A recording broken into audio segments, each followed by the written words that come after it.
Josh was working at Paxton Gate, a retail store here in the Mission District, and I was a customer, and I was making an art project at the time, and I needed some moths, and somebody told me to ask for the bug guy, and so Josh was the bug guy at the time.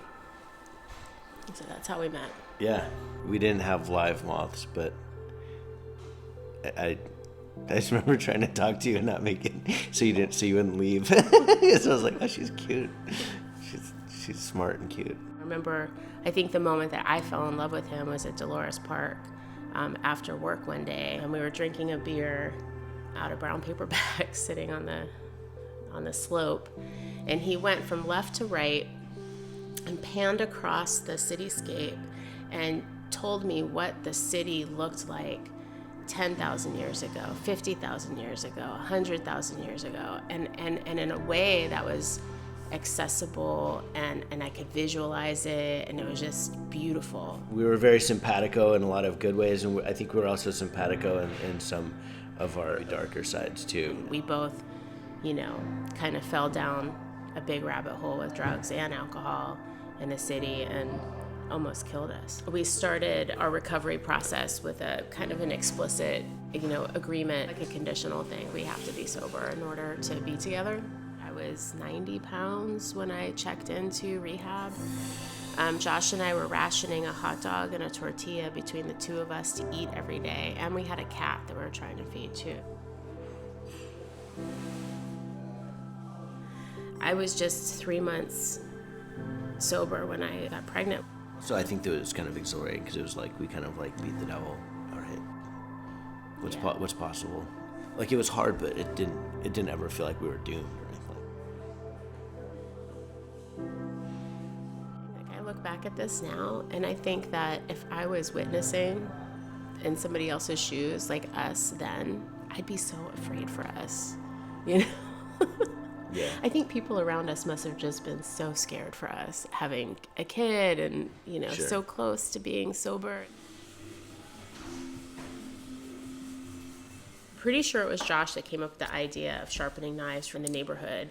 And so I just did a little pamphlet, knife sharpening. We put it up around until somebody started calling us.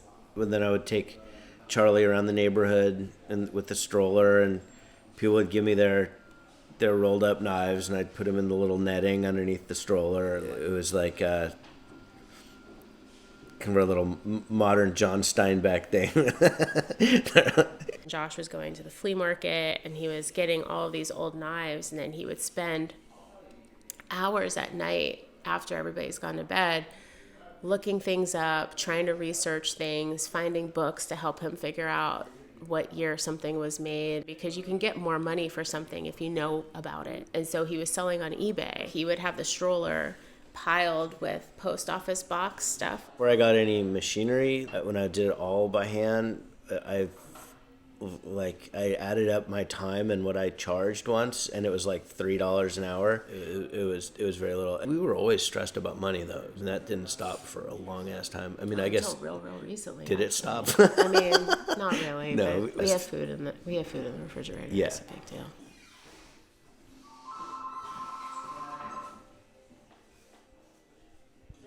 We learned about a little store that sold vintage kitchen stuff closing on Guerrero Street. So when we moved into the Guerrero store, it was like our first, kind of standalone, like place where we had the keys, and it was, it was our space. We went from 90 square feet to 400 square feet to here. What is it, 1,300 square feet? I think so.